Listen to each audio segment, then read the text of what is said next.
Oh, I shall cause. Oh, I shall cause. I shall cause. Oh, I shall cause. I shall cause. Thy message to reach all the corners of the earth. Oh, I shall cause. Oh, I shall cause. I shall cause. Oh, I shall cause. I shall cause. Thy message to reach all the corners of the earth.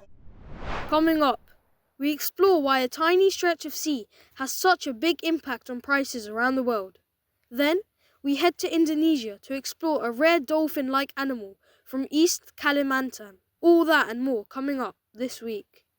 Assalamu alaikum and welcome back to a brand new episode of RoundUp, a show where we bring you the latest news and updates from all around the world. Nasser, have you seen the fuel prices going up recently? Everything's just gotten so expensive and it's just skyrocketed. 100%. I mean, I started driving recently as well, and even I've seen the increase of prices of the fuel. Yes, absolutely. But what's actually causing fuel prices to rise? And is it true that supplies are starting to run low around the world? That's a good question, and there's a lot to unpack there. But before we do, let's take a look at what made the headlines this week. Assalamu alaikum, Jazib. How is everything at the news desk? Welcome, Sam. Things have been busy at the news desk this week, so let's get straight into the headlines. To start with, people around the world have been marking Earth Day, which took place on the 22nd of April. In Scotland, King Charles III met students learning how to grow and care for school gardens, and even received an award for his environmental work.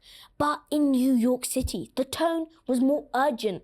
Climate activists gathered to call for faster action, with one message standing out. Young people are stepping up and making their voices heard. And now a world record that's quite literally out of this world. A Lego set has made history after being launched nearly 35 kilometers into the sky, close to the edge of space, before safely returning to Earth. The UK-based stunt used a high-altitude balloon and has officially earned a Guinness World Record for the highest launch and retrieval of a Lego set. On the topic of space, NASA has revealed its powerful new Nancy Grace Roman Space Telescope, now set to launch earlier than expected this September. It will join forces with the Hubble Space Telescope and the James Webb Space Telescope, but with a major upgrade. This new telescope will have a much wider view, capable of capturing light from up to 1 billion galaxies. Scientists say it could completely change how we understand the universe, helping spot new planets and map the Milky Way faster than ever before. And in another big tech breakthrough, technology is stepping onto the sports field as a robot named Ace is taking on top table tennis players in Tokyo and even beating them. Developed by Sony, the AI-powered robot can react, learn and return shots in one of the fastest sports in the world. It's the first robot to reach this level in such a fast-paced game, showing just how quickly AI is improving and what that could mean for the future. Technology is advancing fast, and this next headline shows just how quickly things are changing. Chinese car maker XPeng says it plans to begin large-scale production of its flying cars as early as next year, pushing what once felt like science fiction closer to reality. The company is also preparing to roll out humanoid robots later this year, designed to interact with customers in real-world environments. And with thousands of pre-orders already secured, along with robo-taxi testing on the horizon, it's a clear sign that the future people once imagined is starting to take shape. And finally, Chelsea FC have sacked manager Liam Rosinia following a poor run of results. The decision comes after a heavy defeat to Brighton, and the result has put Chelsea's hopes of qualifying for the Champions League in serious doubt. Rosinia has been in charge for less than 4 months. That's all from me at the news desk. Back to you, Nasser and Yasser. Bye. Jazakallah for those headlines. It's always important to stay up to date with what's going on around the world. So Yasser, Now it's time to unpack why petrol prices are so expensive. You're right, it is. Our first story takes us to the Middle East, where attention is focused on the Strait of Hormuz, a narrow but incredibly important stretch of water. Yes, with the US continuing its naval blockade and Iran tightening its control, oil has become harder to get. So let's take a closer look.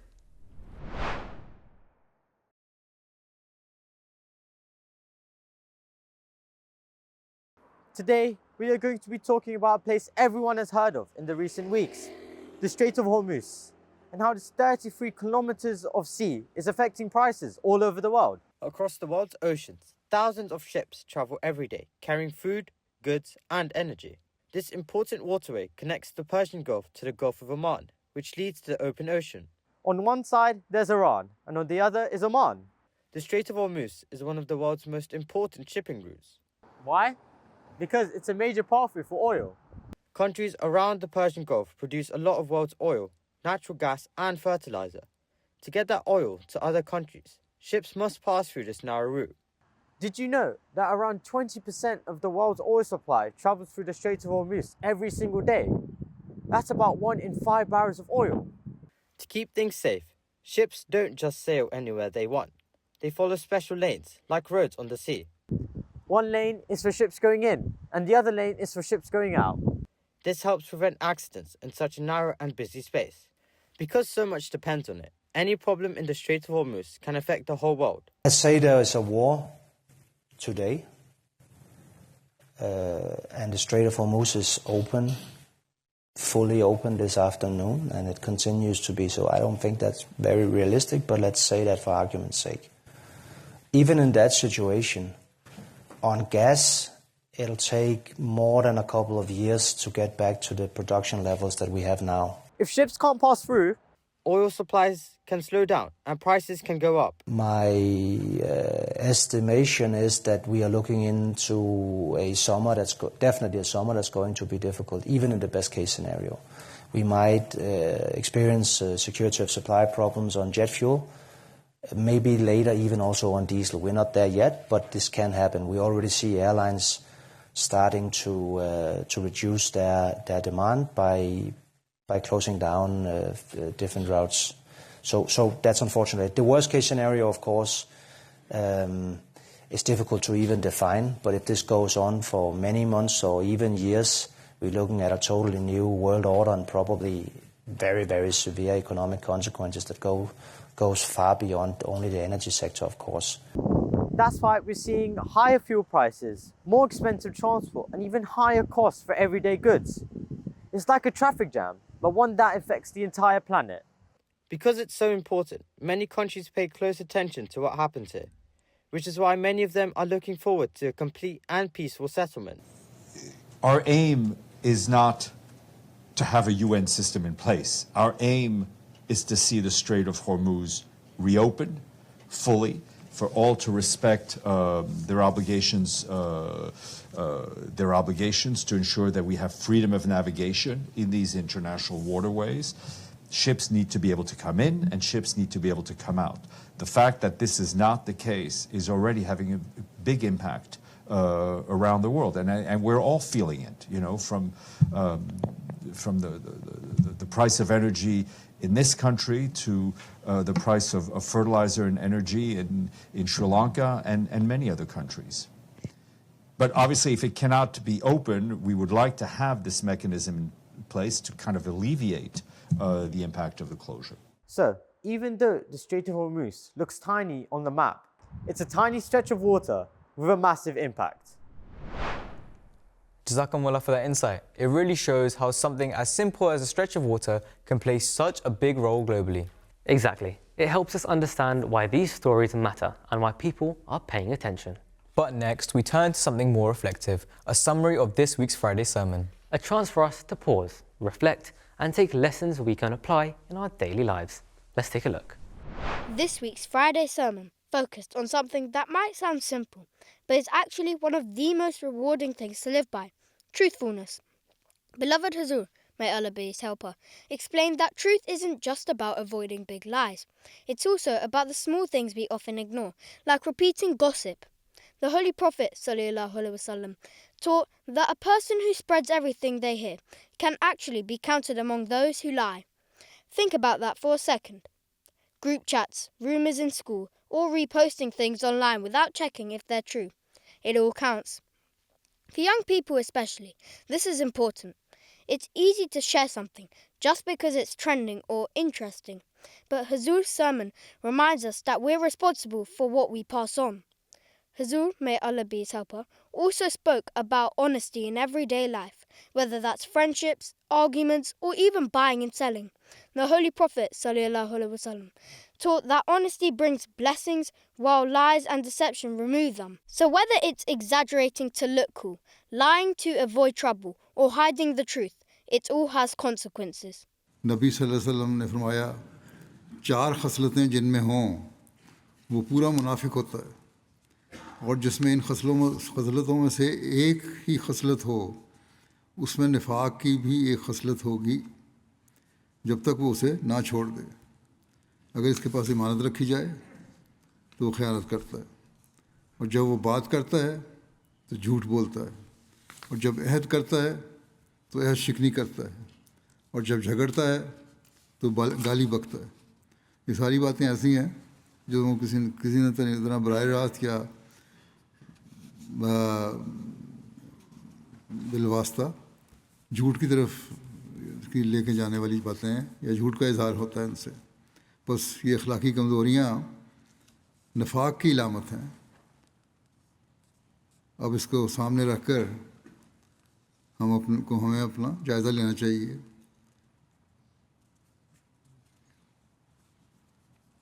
कि किस हद तक हमें ये कमज़ोरियाँ हैं, क्योंकि ये चीज़ें तो फिर नफाक की तरफ ले जाने वाली हैं, और मुनाफिक कहलाने को इंसान कभी पसंद नहीं करता। It's a reminder to check ourselves, especially in moments of anger or pressure.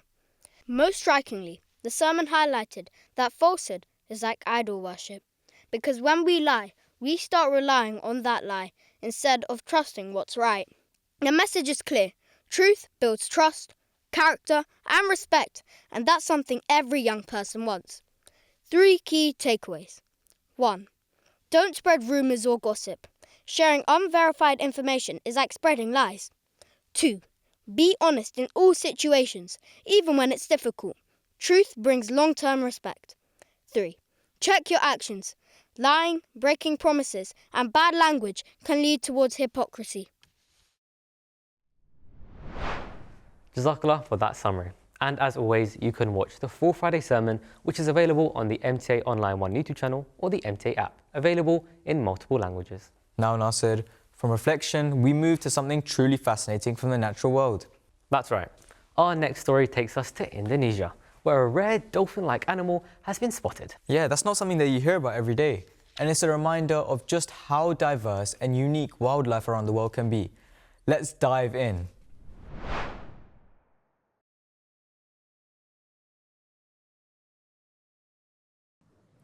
Bismillahirrahmanirrahim. Assalamualaikum warahmatullahi wabarakatuh. Teman-teman, pasti tahu lumba-lumba kan?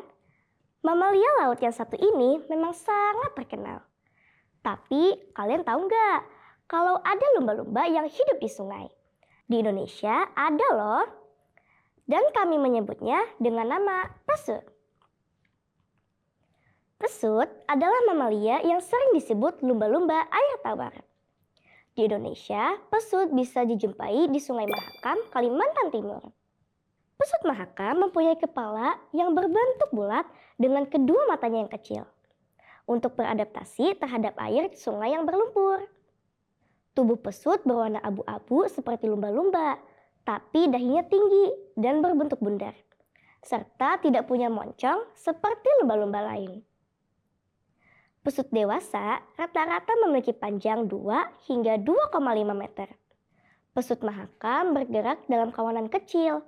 Walaupun pandangannya tidak begitu tajam dan mereka hidup dalam air yang berlumpur, tapi pesut mahir dalam mendeteksi dan menghindari rintangan-rintangan. Pesut juga bisa ditemukan di Australia, Sungai Mekong, dan Sungai Irrawaddy, Kamboja. Makanya, mereka juga dikenal dengan sebutan Irrawaddy dolphin. Sayangnya, pesut menduduki peringkat pertama sebagai hewan yang terancam punah di Indonesia.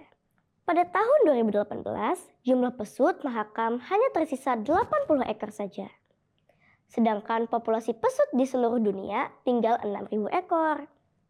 Ancaman utama kepunahan pesut antara lain adalah kerusakan habitat dan pencemaran sungai akibat aktivitas manusia seperti lalu lalang kapal, perburuan, serta pembuangan limbah ke sungai.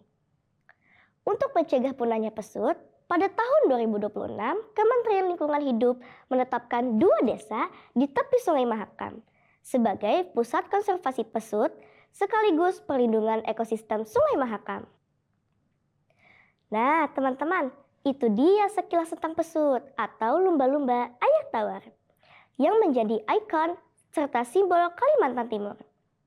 Semoga populasi pesut bisa kita jaga agar tidak punah, sehingga kita bisa langsung melihatnya di habitat aslinya. Amin. Wassalamualaikum warahmatullahi wabarakatuh. Jazakumullah for that fantastic insight. It's incredible to see such unique and rare creatures in our world. Absolutely. It really reminds us how there is so much out there still to discover, especially when it comes to wildlife and nature. And also how important it is to protect these environments so future generations can experience them too. That's right. But unfortunately, we have come to the end of this week's episode. If you've enjoyed today's stories and features, be sure to join us next week as we bring you more highlights from all around the world. If you would like to watch this episode again or catch up on any that you've missed, head over to the MTA News channel on YouTube or visit the MTA app. You can also follow us on Instagram at RoundUpMTA for extra clips and daily news updates. And if you have any feedback or ideas for future stories, you can send them through the MTA app or email us at roundup@mta.tv. And of course, we'll be back next week with more news and inspiring stories from all around the world. But until then, Assalamu alaikum. Oh, I shall call, oh, I shall call, I shall call, oh, I shall call, I shall call. Thy may seek to reach all the corners of the earth. Oh, I shall call, Oh, I shall call, I shall call, oh, I shall call. I shall call. Thy may seek to reach all the corners of the earth. Oh, I shall call, Oh, I shall call, I shall call, oh, I shall call. I shall call. Thy may seek to reach all the corners of the earth.